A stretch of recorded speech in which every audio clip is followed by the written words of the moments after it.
Welcome, one and all, to the Hammer Territory Podcast. My name is Shawn Coleman. Hope wherever you are and wherever you are listening, hey, it's another exciting episode of the Hammer Territory Podcast. Lots to get into, as lots has happened when it comes to the Braves, both on the field and off the field in recent days. And in my opinion, there are very few, if any, better to break it down than my podcast partner, Stephen Tolbert. Stephen, always a pleasure to talk with you, sir. Hope you've been well.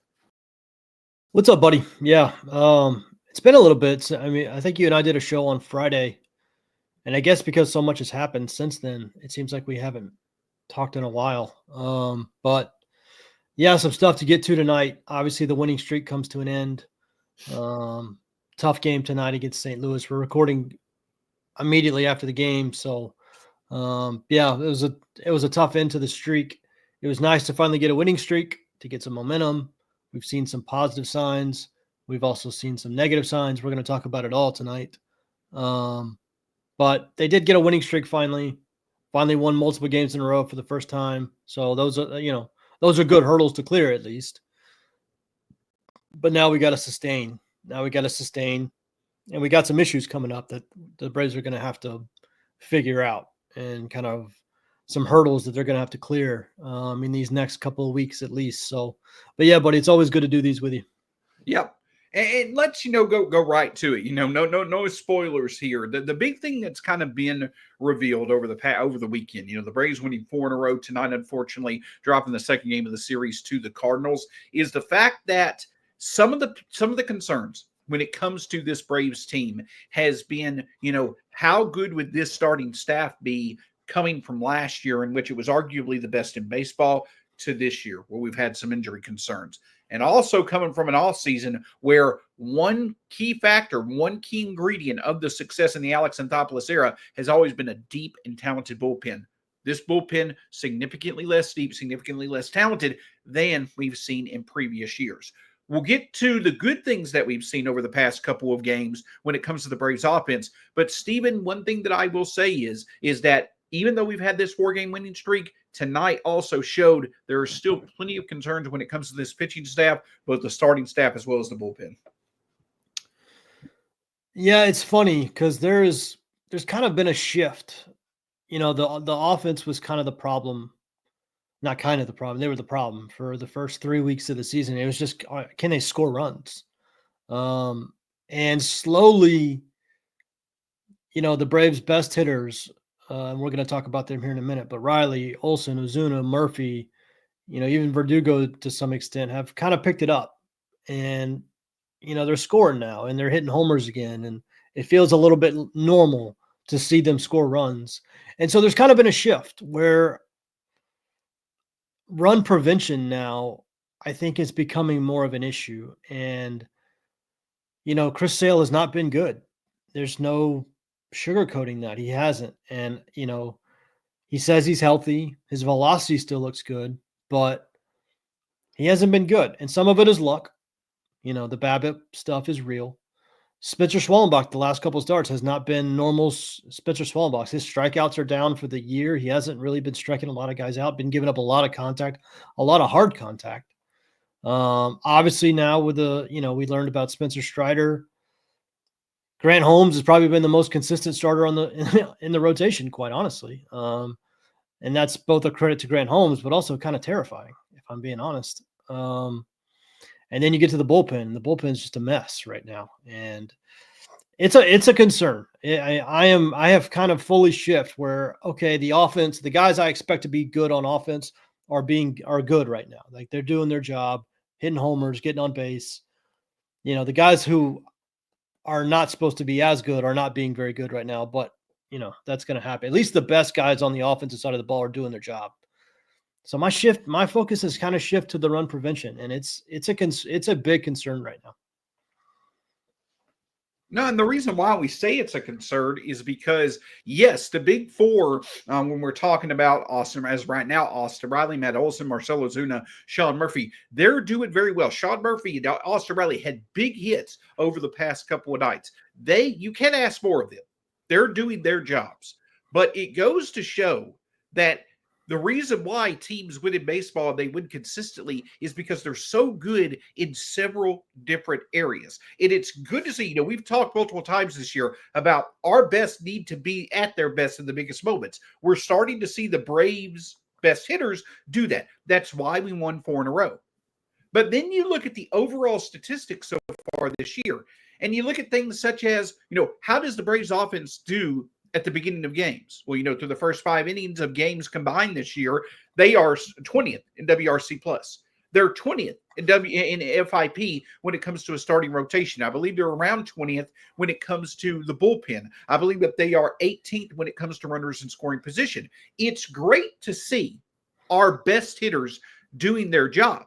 But the rest of this team, Stephen, is below average in areas where we can't be below average. The reason why we were able to survive and make the playoffs last year, despite our offensive struggles, is because of elite pitching. We had among the best pitching staffs in baseball.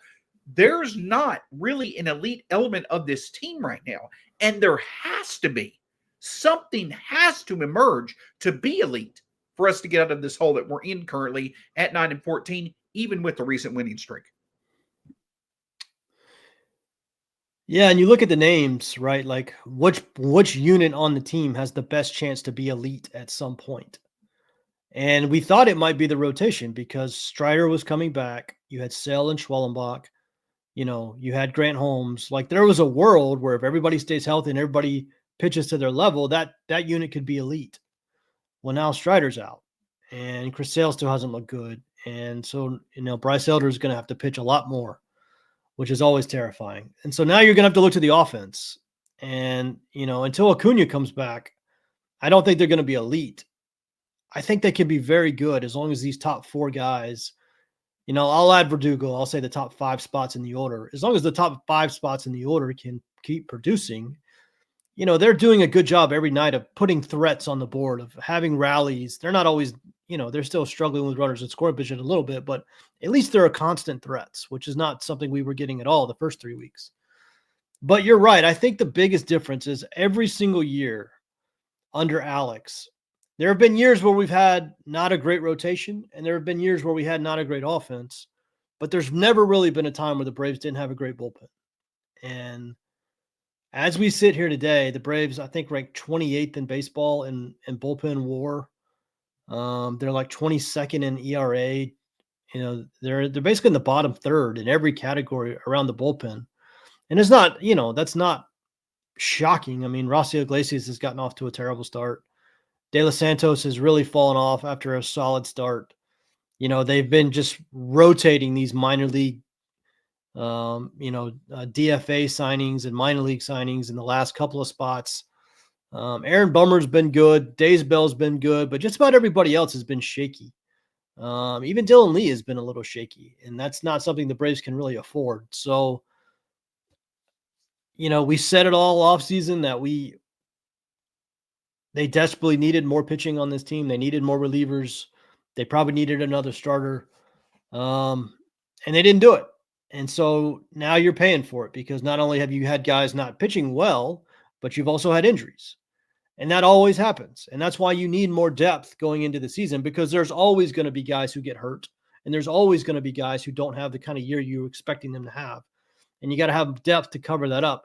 And the Braves just didn't do that in the offseason. They did not protect their depth on the pitching staff. And so now they're paying for it. And it's going to be fascinating to watch.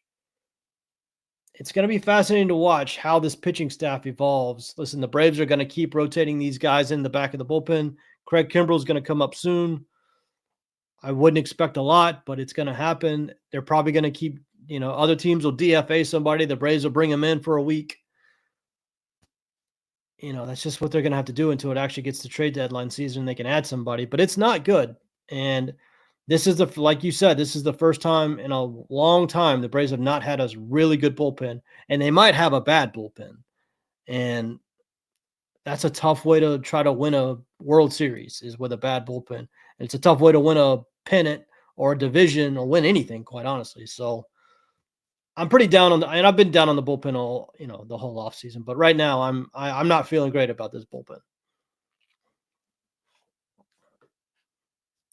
We'll get to the bullpen more in just a second, but we do want to put the spotlight on someone that certainly deserves it. And the thing that stands out to me is I want to put the spotlight on the fact that we talk about these four guys, Matt Olson, Sean Murphy, as well as Marcell Ozuna and Austin Riley. I want us to talk about, we talked about Sean Murphy plenty, but in the same line as Sean Murphy, Matt Olson. The thing about it is that Matt Olson has had a very good start to the season, just like the other three guys, but he could be even better. He has a 355 WOBA coming into tonight's game. His expected WOBA is 421, another home run tonight. But the thing about Matt Olson is that he can be a very streaky hitter. But typically, if he gets going early in the season, you're in for a potential top 10 MVP season like we saw in 2023. The Braves need homers. He's providing plenty of power, and he potentially has room to grow with the fact that his expected results are even better.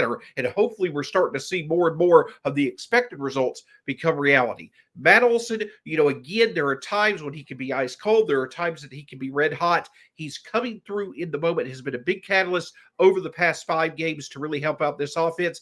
I think that we have to see more of that from him. We need a top 10 MVP season for Matt Olson, and he at least is getting off to that type of a start.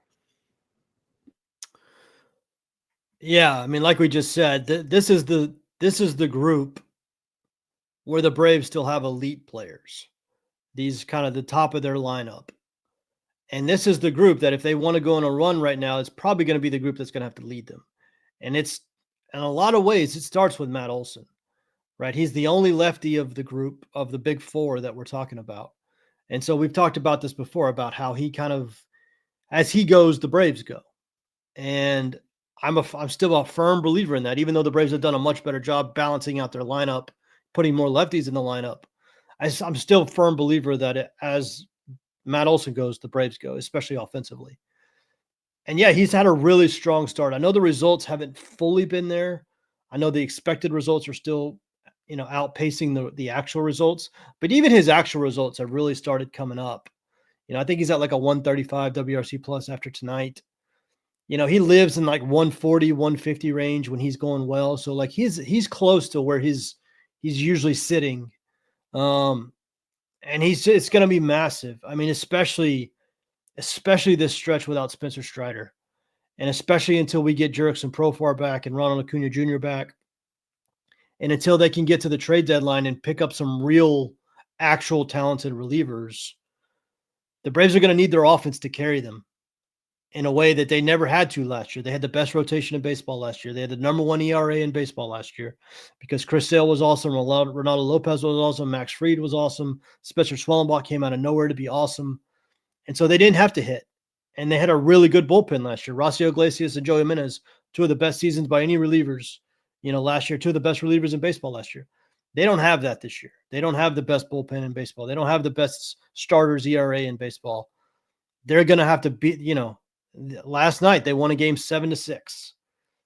That's what they're going to have to do. They're going to have to win games 7-6 or 6-5 or 8-6.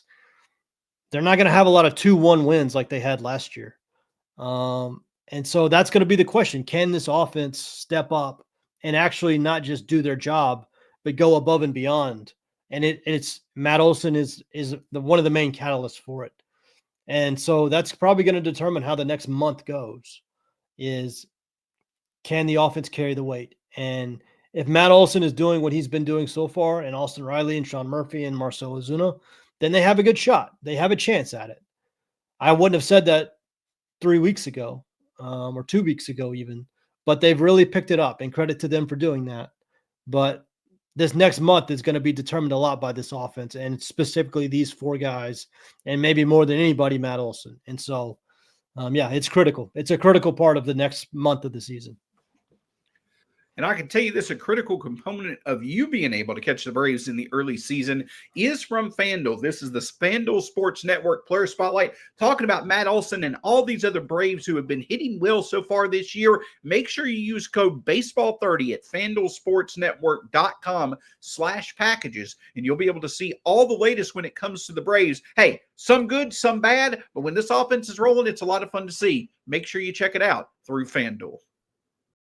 You can now stream Braves games through FanDuel Sports Network, and if you use the promo code BASEBALL30, that's promo code BASEBALL30, you can start it off with a 30-day extended free trial at FanDuelSportsNetwork.com/packages. That is FanDuelSportsNetwork.com/packages. Promo code BASEBALL30.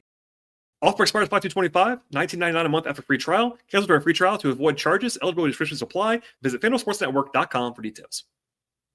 So, Stephen, as good as it is to see the those 4 players that we mentioned be as good as they are, it's great to see. Obviously, it's good to see Alex Verdugo get going so far this year as well. He's been really, really good. There's no doubt that him taking over that leadoff spot has helped out when it comes to the 4-game winning streak that we had.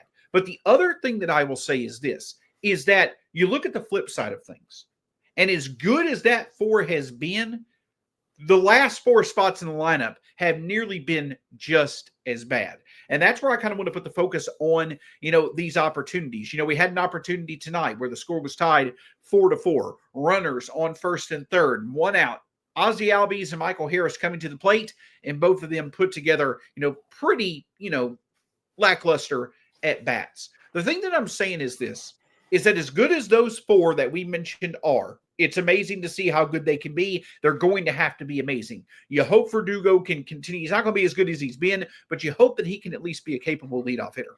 Michael Harris II and Ozzie Albies, they have got to get better at putting together productive at-bats. I'm not saying that they all of a sudden you would love for them. They have the potential to be among the best in their position. I'm not even saying that they need to be there, but they just cannot go through these stretches where they put together bad at-bat after bad at-bat after bad at-bat, because of the fact that you already have 2 nearly automatic outs in Jared Kelenick's spot, or whoever's playing, instead of Kelenick in the outfield, in the shortstop position.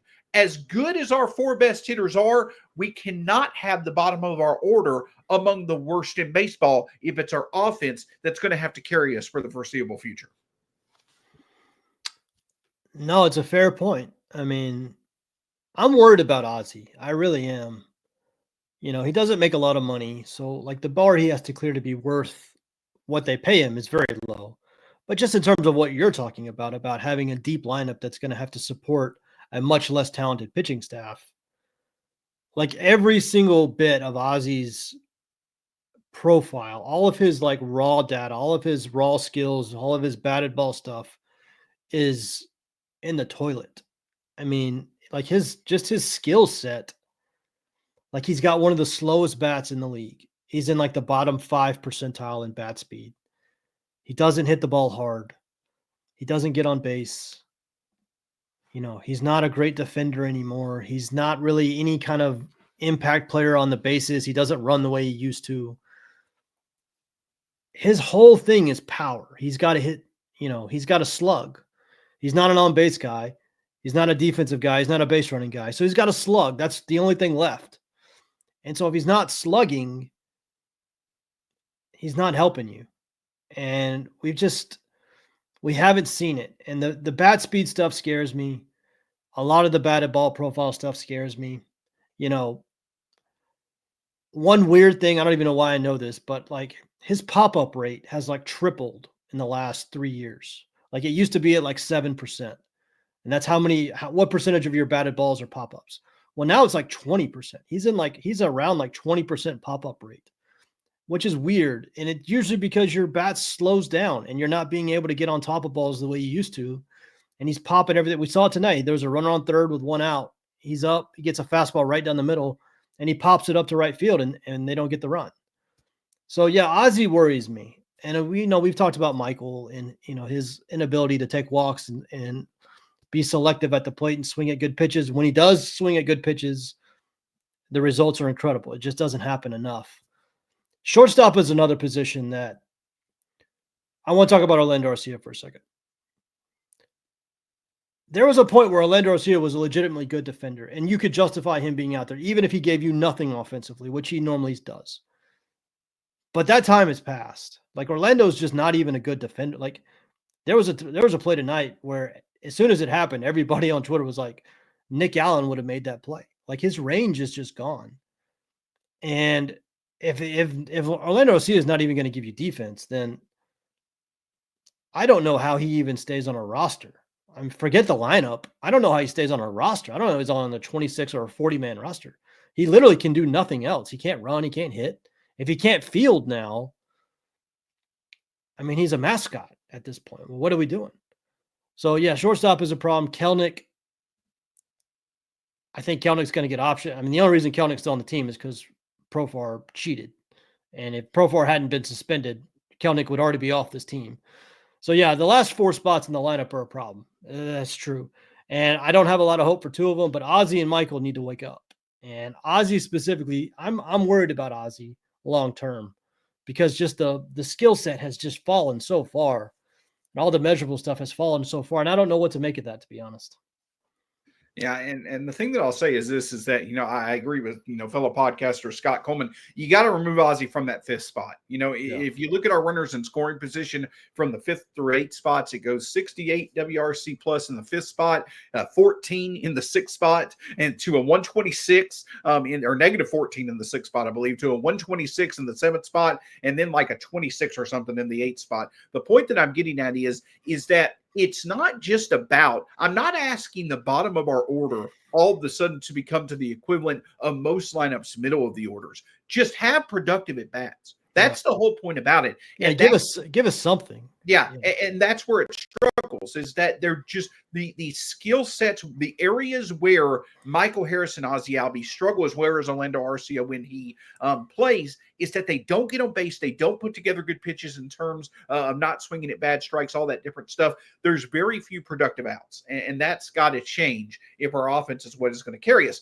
Because the reason why we talk about our offense carrying us is because of the impact that you're going to get from the Spencer Strider injury. Of course, Spencer Strider, he talked about the injury. In case you did not hear about it yesterday, basically in pregame warm, what Spencer Strider was doing his long toss like he usually does. And he said that he felt, I guess, a pull, a sting, what have you, went into the dugout, talked with the team, told him he probably wasn't going to be able to make his next start, which was scheduled for today. And so he was put on the 15-day IL. It seems like that it could be multiple weeks to even a month before Spencer Strider is back. So now, Stephen, what that does is that it puts even more pressure on your pitching staff, especially your starters, to be able to perform well.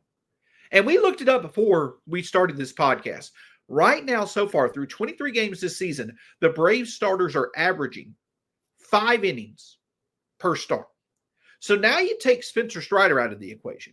So let's look at it. You've got Chris Sale, who has struggled to get to 5 innings all year long. You expect at some point he'll get to 5 or 6 innings, but it's no longer as much of a guarantee. Can you survive 5 innings of Bryce Elder going out there every 5th day? That is a big question. Say A.J. Smith-Shawver comes back up and replaces Spencer Strider. He has been a struggle to get to 5 innings. The only real guarantee that you have is Spencer Swellenbach, and he has struggled over his past few starts. So I say all that to say this. Not only are you losing the obviously quality of Spencer Strider when it comes to him not being available due to injury, now it exposes your starting staff's lack of ability to go further into games even more. So now you've got to rely on the bullpen, which we're all concerned about, to pitch even more innings than it already has, which means that you possibly are going to see more results like we did tonight during a bullpen game. It's just that snowballing effect, that ripple effect, Stephen, and it does not put us in a good position. That's the reason why we're so concerned about run prevention in the pitching staff. Yeah, I mean, listen, we talked about the main guys on the offense that needed to step up. Well, I mean, now it's time to have the same conversation. Like, the Braves need Chris Sale and Spencer Swellenbach to be awesome, because when Bryce Elder pitches, if you get 5 innings of 4-run ball, you're lucky. When A.J. Smith-Shawver pitches, and I'm guessing that's who's going to take over for Spencer Strider, if you get 5 innings of 4-run ball, you feel like that's kind of what you expect. Even with Grant Holmes pitching as well as he's pitched, he gives up so many walks. He's not going to pitch deep in the game. I know he had that one game in Toronto where he pitched in like the 8th inning. That's rare for him. He's normally going to be a 5 and dive guy, maybe 6. Right. And we've already talked about how the bullpen is nowhere near the quality it's been the last few years. So if you already have 3 guys in your rotation who are 5 and dive guys at best, Grant Holmes is probably a little more than that. and you have a bullpen that is not nearly as good as it used to be, that means those first two guys in the rotation, you desperately not only need quality, but you need length. You need innings. And like Chris Sale is averaging less than 5 innings per start through like 5 starts. He hasn't made it to the 6th inning yet in a start. I mean, the Braves cannot survive like that. Spencer Swellenbach got off to a really good start, but he's dropped off the last couple of games. Strikeouts have come down a lot since last year, which is kind of weird. They need those two guys to be awesome. They don't have any choice. Sometimes that's a catalyst, right? You need it more than ever, and so the guy starts delivering. That's what I'm hoping happens with Sale and Schwellenbach, because without Strider, without Lopez, we're still too far away from the trade deadline for anybody significant to be added. They don't have any help. And like we said a million times, they did not add anybody in the offseason.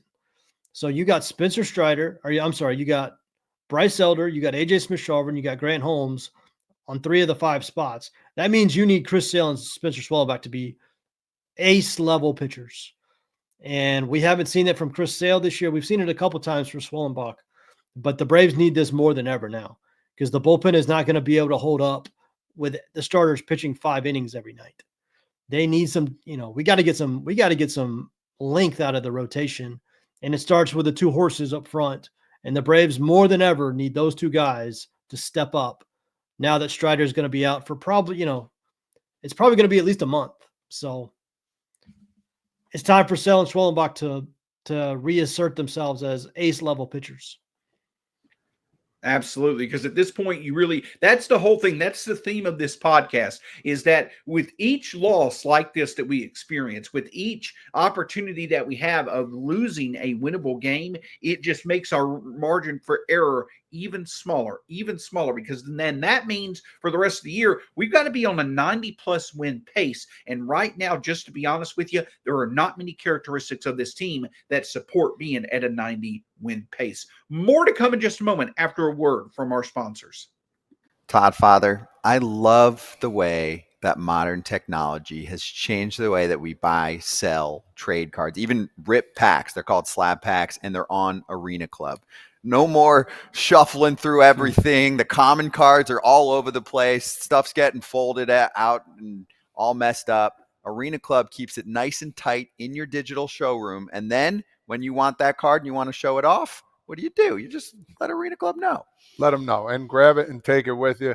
Show it off online. I think this is huge just because the fact that you talked about cutting the corners. You want to get a card that doesn't break or doesn't have a problem with it, go right to Arena Club. They have everything you need. Easy money right there for really, really good, exceptional cards. After your pulls are revealed, they'll immediately be placed in your vault for safekeeping or trading and selling. Right now, 20% off your first slab pack or card purchase by going to arenaclub.com/foul and use code FOUL. That's arenaclub.com/foul, code FOUL for 20% off your first purchase. Take me out to my TV on FanDuel Sports Network. Yeah. Watch me some dingers and RBIs. I'm just glad they have my local team live for its root. We'll root for the Bravos. If they don't win, it's a shame. Braves games, announcers, and more Braves games. FanDuel Sports Network has the Braves. Stream now.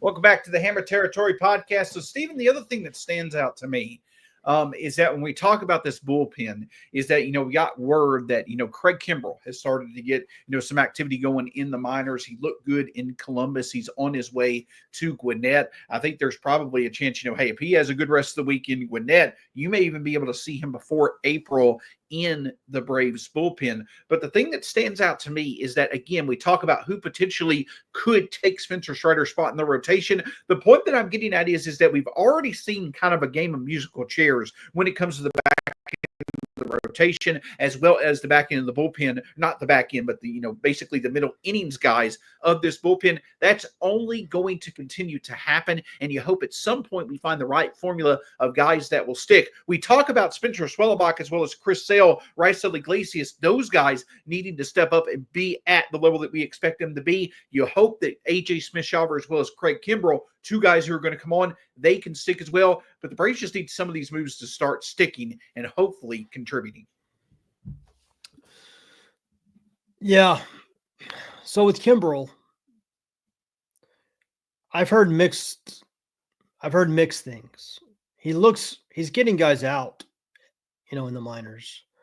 I heard the velocity is not great. I've heard it's like 92, 93. Craig's been around for a long time. There's a lot of miles on that arm. So like the guy who used to throw 99, 100 is long, long, long gone. And so the question is going to be, how much effectiveness is that fastball going to have at the major league level? There was some talk that he might become more of an off-speed guy, that knuckle curve that he throws that is so effective. There was some talk that maybe the Braves are going to try to get him to throw that more because the fastball just isn't what it used to be. I don't know. No one knows.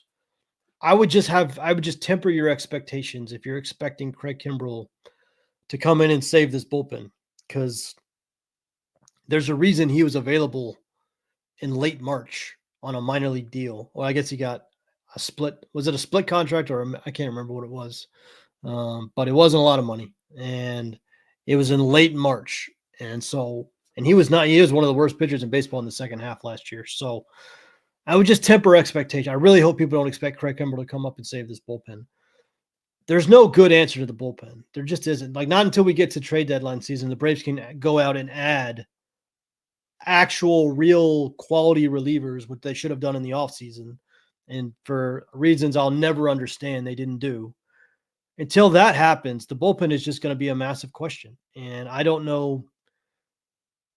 There's only one or two guys down there I trust. I know we talked about the fact that Raisel Iglesias was probably going to regress this year. I'll be honest, I did not expect the regression that we've seen to this level. I didn't expect it to come this fast, this hard. Like, I was expecting more of a gradual regression. So that's been kind of a kick in the nuts, to be honest, as bad as he's been. So there's only a couple of guys in the bullpen that I trust right now, and that's a tough way to live, especially as we were talking about earlier, when the rotation is not giving you very many innings and you got to cover 4 innings every night out of the bullpen. So that's why we opened the show with how my concern is kind of shifted to run prevention. When you add in some of the defensive stuff with Arcia and even Ozzie, like, run prevention is now more of a problem to me than it was before. And the bullpen is a big part of it. And I don't have a good answer. There's no good answers right now. This is why you're supposed to go add people in November, December, and January, because right now in April and May, there's no really good way to do anything. So this is the group they have, and we'll see. And it all comes full circle back to the Braves have got to take care of business when they can take care of business. And again, we shift back to our best 4. And on Wednesday, that's what they've got to do. We're looking at Miles Mikolas versus Bryce Elder. Mikolas and Elder have been 2 of the worst starters in baseball since the beginning of last year. Both of them are very, very hittable. Both of them give up a ton of hits, a ton of contact. The Braves have got to show why they are a better offense. In this game, neither team really has the advantage when it comes to starting pitching. The Braves have the advantage when it comes to the offense. That's what's got to step up to get this done. Because I know that I've kind of harped on this in the past, but I'm going to bring it up again. You win tomorrow, you're 10-14. That to me is a lot better than being 9-15 going into the next 9 or 10 games. Because in the next 9 or 10 games, you've got the Diamondbacks, the Rockies, then you've got the Dodgers again. This Braves team badly needs to be within 3 games or better of 500 to end this month. They really can't afford to be 5 games or worse. And tomorrow is one of your more winnable games over your next 10. You got to get the job done tomorrow. It starts with those 4 main guys in the offense, but also it would really, really be encouraging to see an Ozzie or perhaps a Nick Allen or somebody like that, it would be awesome to see an unexpected guy do well. And hey, if Bryce Elder wants to throw a quality start tomorrow, that'll work out as well. I will say this, the Braves badly need him to go 5-6 innings at least tomorrow to take a bit of pressure off this bullpen. Again, I know I've said this before. I'm not saying tomorrow is a must win. The Braves have got to get the job done tomorrow, though. They just have to. Yeah, I mean, listen, it's tough. Anytime you really, really need to win a game that Bryce Elder is pitching, it's going to be the offense. It just is. It's just going to be the offense. I mean, I expect the Cardinals to score 5 runs at least tomorrow. Can the Braves cover that up is the question. Like you said, it'd be very nice if like a Michael Harris or even a Jared Kelenic would pop a homer, somebody unexpected to come in. Maybe Drake Baldwin gets a start tomorrow against a righty. It'd be nice if somebody kind of, other than these 4 guys that have kind of been doing everything, could contribute to that. But yeah, I mean, the Braves, like I was just sitting here thinking, man, the Braves need like if you think of like the 7 best players on the team right now, you got Olson Riley, Ozuna, Murphy, you got Chris Sale, you got Spencer Swallenbach, and you got Raciel Iglesias, right? You got your big 7 right now. The Braves need those 7 guys to be elite for the next month because there's just not enough on the back half of this roster right now. The back half of this roster is not a playoff team. It's the back half of this roster right now is probably closer to a team near the top of the draft next year than it is a playoff team. Like the back half of this roster, you just go look at the names. It's like, who is this team? Go look at the bullpen, the bench. The back half of this roster is not good, which means the top half of the roster and specifically those top 7 guys, the Braves need those guys to be elite for the next month until they get some reinforcements, till they get Strider, Acuna, Profar is not too far away. Like until those guys get back, the Braves need their best players to be elite because the depth of the roster is not going to do anything right now, especially with teams like Arizona and LA coming. They need their best to be the best, and that's what I'm going to be looking for.